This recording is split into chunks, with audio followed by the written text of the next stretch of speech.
Thank you doctor Thambidurai जी। माननीय Shrimati Priyanka Chaturvedi ji, 3 minute.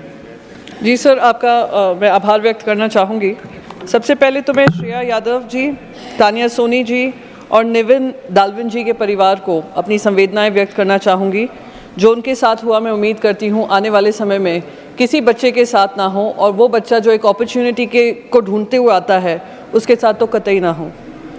Sir, मैंने जब ये अखबार आज पढ़ रही थी, उसी फ्रंट पेज पे 22 साल के युवा हैं हरियाणा के रवि माउन, उनके बारे में भी पढ़ा। वो फ्रंट पेज पे ही है इसी अखबार के, जिनकी मौत हो गई रशिया के वॉर में लड़ाई लड़ते लड़ते। 22 साल के वो भी युवा हैं, वो भी अपॉर्चुनिटी, एक लैक ऑफ अपॉर्चुनिटी जो देश में हो रही है, जिसके चलते एक युवा को मजबूर होना पड़ रहा है कि रशिया यूक्रेन वॉर में भागीदारी लें और वहाँ पे अपनी जान गंवा बैठे हैं। हरियाणा के हैं, पूर्व मुख्यमंत्री यहाँ पे बैठे हैं। उम्मीद थी कि हम सब उस पर भी चर्चा करेंगे कि जब हम 267 लाते हैं नीट पे, 24 लाख जो बच्चे हैं उनके जो फ्यूचर हैं उनके बारे में उस पर भी चर्चा करें। पर अच्छी शुरुआत है, मैं उम्मीद करती हूँ आने वाले समय में हम वो चर्चा करेंगे। सर, जब लोकसभा के चुनाव हुए थे उस समय पे बात की गई थी पापा ने किस तरीके से वॉर रुकवा दी, और जो युवा हैं वो वहाँ से यूक्रेन से इंडिया लाए गए। वो बच्चे वापस तो आ गए इंडिया, पर वहाँ पर उनको ये ब्रिज कोर्स नहीं दिया कि किस तरीके से वो अपनी MBBS की पढ़ाई पूरी कर सकें। इतना उनको मजबूर कर दिया कि वो वापस यूक्रेन गए अपनी पढ़ाई कंप्लीट करने के लिए।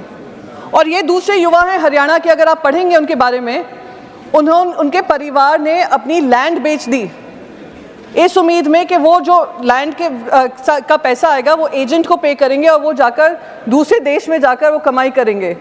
पर उनको बरगला कर उनको रशिया में उनकी आर्मी में डाल दिया गया। ऐसे बहुत अनगिनत युवा हैं, अनगिनत युवा जिनकी मौतें हो गई हमें पता ही नहीं है।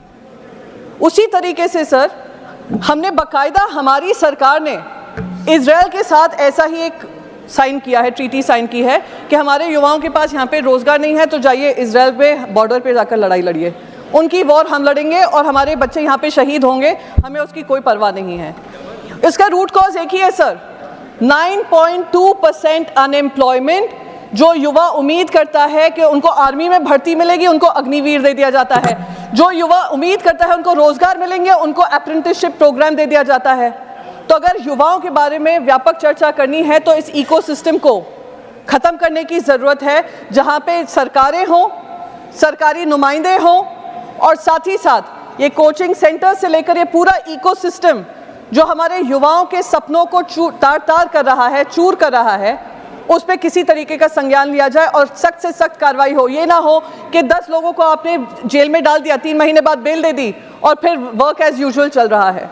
तो इस पे गंभीर, मैं मानती हूँ, चर्चा होनी चाहिए और रेगुलेशन जो सब मांग कर रहे हैं उस रेगुलेशन पे भी ध्यान देना चाहिए। आपका बहुत बहुत आभार। Thank you. डॉक्टर फौजिया।